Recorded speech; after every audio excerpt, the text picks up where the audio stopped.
അസ്സലാമു അലൈക്കും വറഹ്മത്തുള്ളാഹി വബറകാതുഹു. ഒരു വലിയ ഇലക്ഷൻ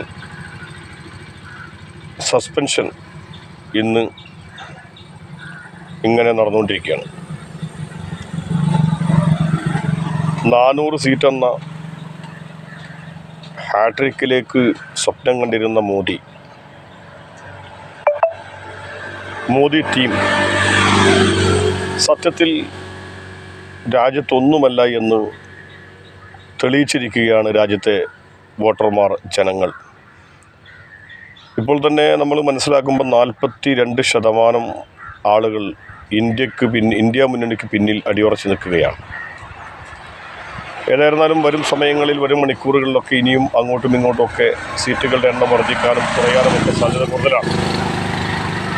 നമ്മൾ പഠിച്ച് മനസ്സിലാക്കിയെടുത്തോളം ഇപ്പോൾ മുന്നിട്ട് നിൽക്കുന്ന NDAയുടെ സീറ്റുകളിൽ പലതിലും 1000-ഓ 5000-ൽ താഴെയോ വോട്ടുകളാണ് ലീഡ് ചെയ്യുന്നത്. അതിൽ തന്നെ വളരെ പ്രധാനമാണ് UPയിലെ അമേഠിയും റായ്ബറേലിയും. അവിടെ വലിയ മുന്നേറ്റം നടത്തിക്കൊണ്ടിരിക്കുകയാണ് ഇന്ത്യ മുന്നണി.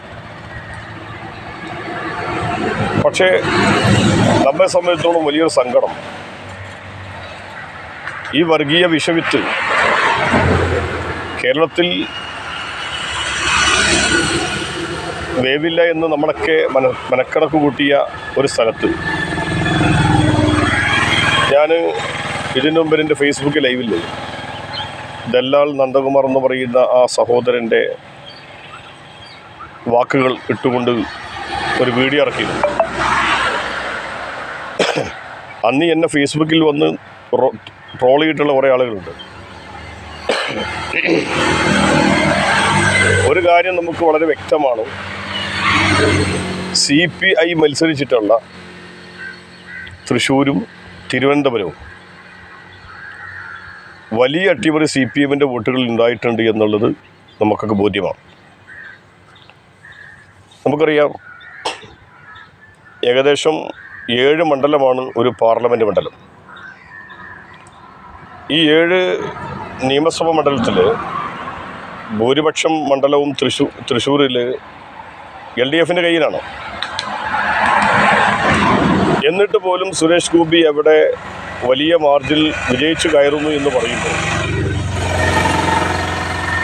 എവിടെയാണ് അട്ടിമറി നടന്ന് 3-ാം സ്ഥാനത്തുള്ളവർ 1-ാം സ്ഥാനത്തേക്ക് കടന്നു വരുന്നു എന്ന് പറയുമ്പോൾ, എവിടെയാണ് വോട്ട് ചോർച്ച ഉണ്ടായത് എന്ന് എല്ലാവർക്കും അറിയാം. അതാണ് നന്ദകുമാർ പറഞ്ഞിട്ടുള്ള അദ്ദേഹത്തിൻ്റെ ലൈവുകളൊക്കെ നമ്മളൊന്ന് പരിശോധിക്കുമ്പോൾ വളരെ കൃത്യമാണ്. ജാവദേക്കറുമായി കണ്ടിട്ടുള്ള കാഴ്ചകളും SNC അവരുമായി ബന്ധപ്പെട്ടുള്ള വിഷയങ്ങളൊക്കെയാണ് അന്ന് ചർച്ചയിൽ നമ്മൾ കേട്ടതൊക്കെ. അത് അനർത്ഥമാക്കുന്ന തരത്തിലാണ് സുരേഷ് ഗോപിയുടെ വിജയം നമ്മൾ കണ്ടത്. അതോടൊപ്പം തന്നെ തിരുവനന്തപുരത്ത് വിശ്വപൗരനായിട്ടുള്ള ശശി തരൂർ 5 റൗണ്ട് എണ്ണുമ്പോഴും പിറകിലായിരുന്നു എങ്കിൽ, 3-ാം റൗണ്ട് മുതൽ പിറകിലായിരുന്നുവെങ്കിൽ ഇപ്പം അദ്ദേഹം മുന്നിലേക്ക് കടന്നിട്ടുണ്ട് എന്നുള്ള വസ്തു നമ്മൾ കാണുകയാണ്. LDFന് കേരളത്തിൽ ഒരു സീറ്റാണ് പിടിച്ചു നിർത്താൻ സാധിച്ചിട്ടുള്ളത്. ഞാൻ മനസ്സിലാക്കുന്ന ആലത്തൂരാണെന്ന് തോന്നുന്നു. ഏതായിരുന്നാലും കേരളത്തിൽ ജനങ്ങൾ നമ്മൾ മനസ്സിലാക്കിയിടത്തോളം ഉത്ഭുതരാണ്. ഒരു പക്ഷേ CPMനുള്ള അതിയായ വെറുപ്പ് കാരണമാകാം ഒരു പക്ഷേ ഇങ്ങനെ ഒരു തിരിച്ചടി കൊടുത്തിട്ടുണ്ടാവുക എന്ന് ഈ സമയത്ത് മനസ്സിലാക്കുന്നത്. ഏതായിരുന്നാലും ഇന്ത്യ മുന്നണി എന്ന് പറയുന്ന ആ സഖ്യത്തിന് നേതൃത്വം കൊടുത്തിട്ടുള്ള രാജകുമാരൻ എന്ന് തന്നെ വിളിക്കാൻ കഴിയുന്ന പ്രിയപ്പെട്ട രാഹുൽജി, അതോടൊപ്പം തേജസ്വി യാദവ്, അതുപോലെ ലാലു പ്രസാദിൻ്റെ മകൻ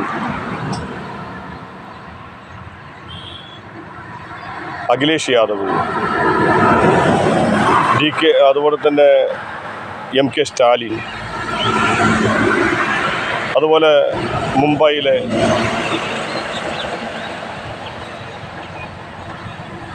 അജിത് താക്കറെ, ഇങ്ങനെ തുടങ്ങി, അതുപോലെ തന്നെ ബംഗാളിലെ മമതാ ബാനർജി, ഇവരെയൊക്കെ കണ്ടിട്ട് പഠിക്കണം പ്രിയപ്പെട്ട കേരളത്തിൻ്റെ മുഖ്യമന്ത്രി എന്നാണ് സൂചിപ്പിക്കാനുള്ളത്. അതോടൊപ്പം മറ്റൊരു വിഷയം വളരെ സങ്കടത്തോടു കൂടി എനിക്ക് ഈ സമയത്ത് പറയാനുള്ളത്, ബഹുമാനപ്പെട്ട നമ്മുടെ സമസ്തയെ തമ്മിൽ തല്ലിക്കാൻ വേണ്ടി നടത്തിയിട്ടുള്ള പരിശ്രമം, സമസ്ത എവിടെ നിൽക്കുന്നു എന്നുള്ളത്, സമസ്ത എന്താണ് എന്നും മുസ്ലിം ലീഗ് എന്താണെന്ന് ബഹുമാനപ്പെട്ട സമസ്തയുടെ ബഹുമാനപ്പെട്ട സെക്രട്ടറി ബഹുമാനപ്പെട്ട MT അബ്ദുള്ള മുസ്ലിയാർ അവറുകൾ SYSൻ്റെ സമസ്തയുടെ മലപ്പുറം ജില്ലയുടെ 50ാം വാർഷികത്തിൽ വെച്ചുകൊണ്ട് പ്രഖ്യാപിച്ചത് നമ്മളൊക്കെ കേട്ടതാണ്. സമസ്ത മുസ്ലിം ലീഗിൻ്റേതാണ്.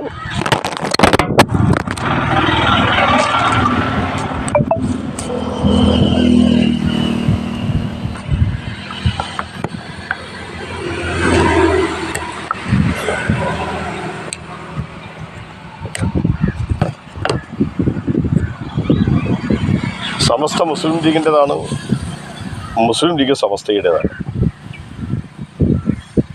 കൂടുതൽ ഉള്ള ആളുകളാണ് അതിൻ്റെ ഓഫീസുകളിൽ ഉണ്ടാവുക എന്നുള്ള അന്നത്തെ പ്രഖ്യാപനം അടിവരയിട്ടുകൊണ്ട് നമുക്കിവിടെ പ്രഖ്യാപിക്കാൻ കഴിയും. എത്ര ആളുകൾ സമസ്തയെയും മുസ്ലിം ലീഗിനെയും പാണക്കാട് കുടുംബത്തെയും അപഹസിക്കാനും അവമതിക്കാനും ഇകഴ്ത്തിക്കെട്ടാനും ശ്രമിച്ചാലും പൊതുസമൂഹം മുസ്ലിം ലീഗിനോടും സമസ്തയോടും വെച്ച് പുലർത്തുന്ന വലിയ ബന്ധം, അതിന് തകർക്കാൻ ആർക്കും കഴിയില്ല എന്നുള്ള ഒരു തിരഞ്ഞെടുപ്പ് കൂടി, റിസൾട്ട് കൂടിയാണ് ഇപ്പോൾ നടന്നുകൊണ്ടിരിക്കുന്നത്. ഞാൻ സംസാരിക്കുന്ന സമയത്ത് ഞാനടക്കം എൻ്റെ പ്രവർത്തകന്മാരോട്, എന്നോട് അന്വേഷിച്ച ആളുകളോടൊക്കെ പറഞ്ഞത് 1 ലക്ഷത്തിൽ താഴെ സമദാനികൾ ഉണ്ടാവും എന്നായിരുന്നു. പക്ഷേ അതെല്ലാം മറികടന്ന് 1,85,000 പിന്നിട്ട് എന്നാണ് ഈ സമയത്ത് കാണാൻ കഴിഞ്ഞത്.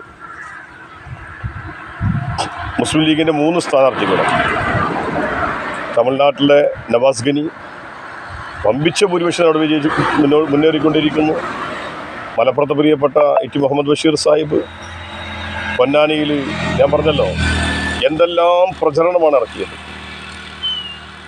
എൻ്റെ പ്രിയപ്പെട്ട സഹോദരന്മാരോടൊക്കെ പറയാനുള്ളത്, നിങ്ങൾക്കൊക്കെ വളരെ വലിയ നന്ദിയും കടപ്പാടും ഈ സമയത്ത് ബഹുമാനപ്പെട്ട സമസ്തയുടെ ഒരു പ്രവർത്തകൻ, മുസ്ലിം ലീഗിൻ്റെ പ്രവർത്തകൻ എന്ന നിലയ്ക്ക് ഈ സമയത്ത് എല്ലാ വോട്ടർമാരോടും നന്ദിയും കടപ്പാടും അറിയിക്കാൻ ഈ സമയം ഉപയോഗപ്പെടുത്തുക.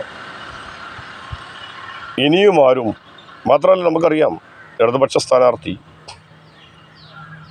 ഒരു ചാനലിന് കൊടുത്ത അഭിമുഖത്തിൽ പറഞ്ഞത്, സമസ്തയുടെ ഭൂരിഭാഗം പണ്ഡിതന്മാരും ഭൂരിഭാഗം അണികളും എനിക്ക് വോട്ട് ചെയ്തു എന്നാണ്. ഇനിയെങ്കിലും അത്തരം സ്ഥാനാർത്ഥികളോട് പറയാനുള്ളത്, നിങ്ങൾ കരുതുന്നത് പോലെയല്ല സമസ്തയും പാണക്കാട് കുടുംബവും മുസ്ലിം ലീഗും തമ്മിലുള്ള ബന്ധമെന്ന് മനസ്സിലാക്കുന്നത് നന്നായിരിക്കും. 98% വരുന്ന ആളുകളും മുസ്ലിം ലീഗുകാരാണ്, സമസ്തക്കാരാണ്. മാത്രമല്ല, നമ്മളാരും പള്ളി കമ്മിറ്റിയിലേക്കോ മറ്റ് കമ്മിറ്റികളിലേക്കുള്ള തെരഞ്ഞെടുപ്പല്ല നടക്കുന്നത്. രാജ്യത്തിൻ്റെ ഗതിവിഗതിക്ക് നിയന്ത്രിക്കുന്ന ഒരു തെരഞ്ഞെടുപ്പാണ് എന്ന് ബോധ്യപ്പെടുത്തിക്കൊണ്ട് തന്നെയാണ് എല്ലാ വോട്ടർമാരും വോട്ട് ചെയ്ത് നമുക്കറിയാം. ആയതുകൊണ്ട് ഇനിയും അത്തരത്തിലുള്ള കുത്തിത്തിരിപ്പുമായിട്ട് ആരും വരാതിരിക്കുക. ഇനി നിങ്ങൾക്കൊക്കെ വല്ല കേസും കാര്യങ്ങളൊക്കെ ഉണ്ടെങ്കിൽ നിങ്ങൾക്കാർക്കും ഒന്നും സംഭവിക്കാൻ പോകുന്നില്ല. കാരണം നിങ്ങളെ പ്രൊട്ടക്റ്റ് ചെയ്യാനും നിങ്ങളെ സംരക്ഷിക്കാനും ഇന്ത്യയിലെ, കേരളത്തിലെ ഒരു കുടുംബം വാതിൽ മലർക്കെ തുറന്നിട്ടിരിക്കുന്നുണ്ട്. അതാണ് പാണക്കാട് PMS തങ്ങളുടെ മകൻ, ഇന്നത്തെ വലിയ തങ്ങൾ പാണക്കാട് സയ്യിദ് സ്വാദിഖ് അലി ശിഹാബ് തങ്ങൾ. മറന്നു പോകരുത്. ആ തങ്ങളെ നിങ്ങൾ എത്രത്തോളം അവമതിക്കാൻ ശ്രമിച്ചു എന്ന് സ്വയം നെഞ്ചത്ത് കൈ ചോദിക്കേണ്ട കാലഘട്ടമാണ്. മറ്റൊന്നുകൂട് പറയാനുള്ളത്, ഇവിടെ പാണക്കാട് കുടുംബത്തിൻ്റെ ചരിത്രം ഒന്ന് പഠിച്ച് മനസ്സിലാക്കുന്നതും എങ്ങനെയാണ് കുടുംബത്തിൽ വലിയ തങ്ങളായിട്ട് മൂത്തയാൾ വരുന്നത് എന്നതിനെക്കുറിച്ചും അല്പം ചരിത്രമെങ്കിലും പഠിക്കാൻ നിങ്ങൾ തയ്യാറാകണം. നമുക്കറിയാം, സമസ്തയുടെ മുഷാവറയിലും ഒക്കെ ഉണ്ടായിരുന്ന പ്രിയപ്പെട്ട സദഖത്തുള്ള ഉസ്താദ് അവർകൾ, അദ്ദേഹത്തിൻ്റെ പുസ്തകം എടുത്ത് വായിച്ചാൽ മതി. എങ്ങനെയാണ് മുഹ്ലാർത്തങ്ങളിൽ നിന്ന് മലപ്പുറത്തെ മുഹ്ലാർത്തങ്ങളിൽ നിന്ന് ഹുസൈൻ ഷിഹാബ് ആറ്റക്കോയത്തങ്ങൾ, വെല്ലൂരിൽ അന്ത്യവിശ്രമം കൊള്ളുന്ന ആറ്റക്കോയത്തങ്ങൾ മലപ്പുറത്ത് നിന്ന് പാണക്കാട് തറവാട്ടിലേക്ക് വന്നത് എന്നുള്ളതും ഒക്കെ ചരിത്രം പഠിക്കുമ്പോൾ പാണക്കാട് തങ്ങന്മാരുടെ കറാമത്തിൻ്റെ വലിപ്പം മനസ്സിലാകും. നമ്മളൊരു കാര്യം മനസ്സിലാക്കേണ്ടത്, ഒരു പൊതുസമൂഹത്തിൽ ജീവിക്കുമ്പോൾ സ്വാഭാവികമായും ഒരു മുസ്ലിം ലീഗിൻ്റെ സംസ്ഥാന പ്രസിഡൻ്റായിട്ടും യൂത്ത് ലീഗിൻ്റെ സംസ്ഥാന പ്രസിഡൻ്റായിട്ടും ജില്ലാ പ്രസിഡന്റുമാരൊക്കെ നിൽക്കുമ്പോൾ സ്വാഭാവികമായും മറ്റുള്ളവർ വിളിക്കുമ്പോൾ ഒരു അലയൻസിന് വേണ്ടി ഒന്ന് ജസ്റ്റ് ഒന്ന് പോയി എന്നൊക്കെ വരും. ഞാൻ ഈ സമയത്ത് വളരെ വ്യക്തമായിട്ട് ഒരു ഗ്രൂപ്പിനെ, ഒരു വാട്സപ്പ് ഗ്രൂപ്പിനെ എടുത്തു പറയാൻ ഉദ്ദേശിക്കുകയാണ്. ഉലമ ഉമറ എന്ന് പറയുന്നൊരു ഗ്രൂപ്പുണ്ട്. എന്നെ ശ്രവിക്കുന്ന, എൻ്റെ ഈ വീഡിയോ കാണുന്ന ബഹുമാനപ്പെട്ട സംസ്ഥയുടെ നേതാക്കൾ, മുസ്ലിം ലീഗ് നേതാക്കന്മാർ, അണികൾ മനസ്സിലാക്കേണ്ട കാര്യം, പാണക്കാട് തങ്ങന്മാരെ, സാദിഖലി തങ്ങളെയും ഒപ്പം മുനവറൽ തങ്ങളെയും റഷീദ് അലി തങ്ങളെയും പ്രിയപ്പെട്ട ഷമീർ അലി ഷിയാബ് തങ്ങളെ അടക്കം എത്രമാത്രം നീചമായി മോശമായിട്ടാണ് 5-6 വർഷമായി ആ ഉലമ ഉമറ ഗ്രൂപ്പിൽ നടക്കുന്ന ചർച്ച എന്നുള്ളത്, അതിൻ്റെ ഒടുവിലത്തെ ഉദാഹരണം എൻ്റെ കൈവശം ഒരു വോയിസ് തെളിവുണ്ട്. പക്ഷെ ആ വോയിസ് പൊതുസമൂഹത്തിൽ കേൾപ്പിക്കാൻ പറ്റാത്തത് കൊണ്ട് ഞാൻ ആ വോയിസ് ഇവിടെ ഇടുന്നില്ല. പേഴ്സണലായി ചോദിച്ചാൽ അവർക്ക് ഞാൻ വിട്ടുതരുന്നതാണ്. ഇത് ബഹുമാനപ്പെട്ട നേതാക്കന്മാർ ആവശ്യപ്പെട്ടാൽ ഞാൻ നിങ്ങൾക്ക് തരുന്നതാണ്. ഇത് എന്നെ സംബന്ധിച്ചിടത്തോളം ഒന്നാമതായി സമസ്തയാണ്, രണ്ടാമതായി മുസ്ലിം ലീഗാണ്. എൻ്റെ ആത്മീയ നേതൃത്വം എന്ന് പറയുന്നത് പാണക്കാട് തങ്ങന്മാരുമാണ്. കാലങ്ങളായിട്ടുള്ള ബന്ധമാണ് ആ പാണക്കാട് കുടുംബത്തെ ഹൃദയത്തിലേറ്റുന്ന ഒരാളെന്ന നിലക്ക് ഉള്ളത്. ആയതുകൊണ്ട് എന്തെല്ലാം കുത്തിത്തിരിപ്പ് എനിക്കറിയാം. ഞാൻ തന്നെ ചില സ്ഥലത്ത് എത്തേണ്ടത് തടയാൻ വേണ്ടി ഇല്ലാത്ത തസ്തികയുണ്ടാക്കി ആ മീറ്റിങ്ങിലൊക്കെ കടന്നു വന്നതൊക്കെ പല ഉസ്താദുമാർക്കും അവിടുത്തെ മാനേജ്മെൻറ്റ് കമ്മിറ്റിക്കും അറിയുന്ന കാര്യങ്ങളാണ്. അങ്ങനെ തുടങ്ങി വിവിധങ്ങളായ കമ്മിറ്റികളിൽ സമസ്തയെ തകർക്കാൻ വേണ്ടിയിട്ടുള്ളൊരു വിഭാഗം അവർ കമ്മിറ്റി പിടിക്കാനും അധികാരസ്ഥാനത്തിരിക്കാനും വേണ്ടി പരിശ്രമിക്കുന്നത് തീർത്തും സമസ്തയെ അവമതിക്കലും സമസ്തയെ അവഹേളിക്കലും നേതാക്കളെ പുച്ഛിക്കലുമാണ് എന്ന് അവർ മനസ്സിലാക്കണമെന്നാണ് സൂചിപ്പിക്കാനുള്ളത്. അത്തരം ആളുകളുടെ പശ്ചാത്തലമൊക്കെ എനിക്ക് ബോധ്യമാണ്. ഞാനിവിടെ വിഷയം വിശദീകരിക്കുന്നില്ല. ഏതായിരുന്നാലും ഒരുപാട് കാര്യങ്ങളുമായി ബന്ധപ്പെട്ട് പറയാനുണ്ട്.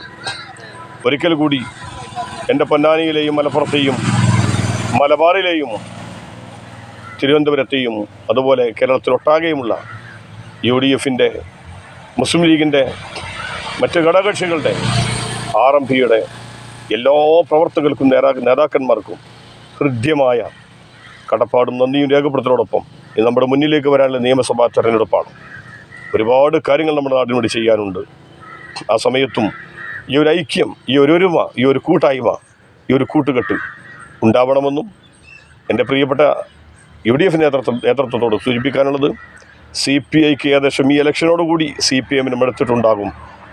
അവരെ കൂട്ടി നിർത്തി ഈ വർഗീയ വിഷങ്ങളെ, കേരളത്തിൽ അക്കൗണ്ട് നടന്നിട്ടുള്ള വിഷങ്ങളെ എങ്ങനെയെങ്കിലും അതൊന്ന് ഇവിടെ നിന്ന് പിഴുതെറിയാൻ ഒറ്റക്കെട്ടായി നിൽക്കാൻ CPI പോലുള്ള സംഘടനകളെ കൂടെ കൂട്ടിക്കൊണ്ട് വലിയൊരു മുന്നേറ്റം നടത്തി കേരളത്തിൽ UDFൻ്റെ ഒരു തരംഗമുണ്ടാക്കാൻ എല്ലാവരും ഒറ്റക്കെട്ടായി ഉണ്ടാകണമെന്ന് വളരെ വിനയത്തോടെ അഭ്യർത്ഥിച്ചുകൊണ്ടും, പ്രിയപ്പെട്ട എൻ്റെ സഹോദരന്മാരോടൊക്കെ പറയാനുള്ളത്, സമസ്തയുടെ ഒരു ഉത്തരവാദപ്പെട്ട നേതാക്കളും നമുക്കെതിരെ പറഞ്ഞിട്ടില്ല. ചില ആളുകളുടെ അഭിപ്രായങ്ങളുണ്ടാകാം. അതൊക്കെ നമ്മൾ ക്ഷമിക്കാനും സഹിക്കാനുമൊക്കെ ബാധ്യസ്ഥരാണ്. ഇതിൻ്റെ പിന്നിൽ മുസ്ലിം ലീഗിൻ്റെയോ UDFിനെയോ ഒരു പ്രവർത്തകന്മാർ പോലും നമ്മുടെ ബഹുമാനപ്പെട്ട സംസ്ഥയുടെ ആ അസ്തിത്വത്തെ ചോദ്യം ചെയ്യാനോ അതിനെതിരെ വേണ്ടാത്ത തരത്തിൽ സംസാരിക്കാനോ തയ്യാറാവരുത്. നമുക്കൊരിക്കലും നമ്മുടെ പ്രവർത്തകർക്ക് ഒരിക്കലും യോജിച്ചതല്ല എന്നുകൂടി ഈ സമയത്ത് ഉണർത്തിക്കൊണ്ട് ഈ അംസയെ വിജയിപ്പിക്കാൻ വേണ്ടി, സമദാനിയെ തോൽപ്പിക്കാൻ വേണ്ടി പരിശ്രമിച്ചിട്ടുള്ള, അകവും പുറവും അറിഞ്ഞ് അകത്തിരിഞ്ഞ് ഫോൺ ചെയ്തും എല്ലാവരുടെ പേരും നമുക്കറിയാം. അതിൽ പല ആളുകളുമുണ്ട്. അവരൊന്നും പേരിപ്പം ഞാൻ പറയുന്നില്ല. അവരെ സ്ഥാനാർത്ഥി വന്നപ്പോൾ അവരെ കെട്ടിപ്പിടിച്ച് സ്വീകരിച്ച ആളുകളുണ്ട്. ഉത്തരവാദപ്പെട്ട നേതൃസ്ഥാനത്തിരിക്കുന്ന ആളുകൾ. അതൊക്കെ അവരുടെ ഫോട്ടോസ് ഇതൊക്കെ നമ്മുടെ കൈവശമുണ്ട്. ഇൻഷാ അല്ലാഹ് നിങ്ങളോടൊക്കെ സഹതാപാണ് ഈ സമയത്തുള്ളത്. നിങ്ങളൊക്കെ ചേർന്ന് നിൽക്കേണ്ടവരായിരുന്നു. പക്ഷെ നിങ്ങൾ എന്തിൻ്റെയോ പേരിൽ മാറി നിന്നത് തീർച്ചയായിട്ടും ഒരു വലിയ തിരിച്ചടി നിങ്ങൾക്ക് ലഭിച്ചിരിക്കുകയാണ്. അത് പ്രത്യേകിച്ച് പൊന്നാനിയിലെ വോട്ടർമാർ വലിയ മാർജിൻ സമദാനി സാഹിബിനെ മുന്നോട്ട് എത്തിച്ചതിൽ അത് നിങ്ങളുടെ ഒരു പ്രവർത്തനം ഉണ്ടായിട്ടുണ്ട് എന്ന് ഈ സമയത്ത് സംശയിക്കുകയാണ്. ഏതായിരുന്നാലും നിങ്ങളുടെ പ്രവർത്തനത്തിന്, നിങ്ങളെ കുത്തിത്തിരിപ്പുണ്ടാക്കിയതിന്, നിങ്ങൾ ഒരു സ്വതന്ത്ര MLAയുടെ പിന്നിൽ നടന്ന് നിങ്ങൾ തുടങ്ങി വെച്ചത് എവിടെ നിന്നാണൊക്കെ എല്ലാവർക്കും ബോധ്യമാണ്. പൊതുസമൂഹം ഈ നിങ്ങൾക്ക് കുത്തിത്തിരിപ്പുകാർക്ക് ഒരിക്കലും പിന്തുണ തരുന്നില്ല എന്നുള്ള ഒരു റിസൾട്ടാണ് ഇതുകൂടി എന്ന് മനസ്സിലാക്കി ഇനിയെങ്കിലും ആ പണി നിർത്തണം. ആത്മാർത്ഥമായി സമസ്തയ്ക്ക് വേണ്ടി പണിയെടുക്കുകയും പാണക്കാട് കുടുംബത്തിലുള്ള ബഹുമാനവും സ്നേഹവും നിലനിർത്താൻ വേണ്ടി ഒറ്റക്കെട്ടായി ഉണ്ടാകണമെന്ന് അഭ്യർത്ഥിച്ചുകൊണ്ട് ഞാൻ എൻ്റെ വീഡിയോ വൈൻഡപ്പ് ചെയ്യുകയാണ്. ഇൻഷാ മറ്റൊരു സമയത്ത് വരാം. എന്തെങ്കിലും സംസാരത്തിൽ വല്ല പാകപ്പിഴകൾ ഉണ്ടായിട്ടുണ്ടെങ്കിൽ സദയം ക്ഷമിക്കണമെന്നും കൂടി പറഞ്ഞുകൊണ്ട് നിർത്തുന്നു. അൽഹംദുലില്ലാഹി റബ്ബിൽ ആലമീൻ. അസ്സലാമു അലൈക്കും വറഹ്മത്തുള്ളാഹി.